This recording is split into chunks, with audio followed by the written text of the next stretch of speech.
भावेश फडके. पुन्हा एकदा स्वागत आहे आपल्या चॅनलच्या एका नवीन व्हिडिओमध्ये. तर मित्रांनो, आज आपण आलेलो आहोत त्र्यंबकेश्वर नाशिक येथे. तर मित्रांनो, आमचं सकाळी 5:30ला दर्शन झालेलं आहे. आम्ही लवकर आल्यामुळे आमचं दर्शन वेळेवर पूर्ण झालेलं आहे.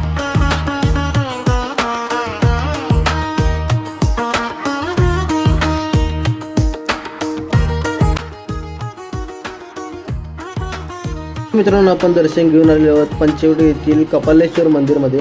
तर मित्रांनो, हे मंदिर असं प्रसिद्ध आहे की जिथे प्रत्येक मंदिराच्या समोर नंदी असतोच, पण या कपालेश्वर मंदिरमध्ये नंदी नाही. कारण याचं वैशिष्ट्य असं की महादेवाकडून ब्रह्मा हत्याकांड झाली होती आणि त्याचं पाप धुण्यासाठी नंदींनी महादेवांना सांगितलं होतं की गोदावरीच्या पात्रात तुम्ही स्नान करून घ्या आणि इथे तुमचे पाप वगैरे धुतले जातील.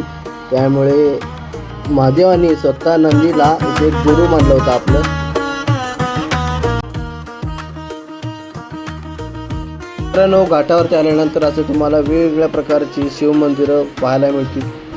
ते पूर्ण प्राचीन आहेत. त्यांचा इतिहास पाहता ते 1000 वर्षापूर्वीची मंदिरं जी अवशेष आहेत त्या ह्या नदीपात्रामध्ये सापडली होती. त्यामुळे त्यांनी आता नवीन मंदिरं वगैरे पूर्ण उभी केलेली आहेत.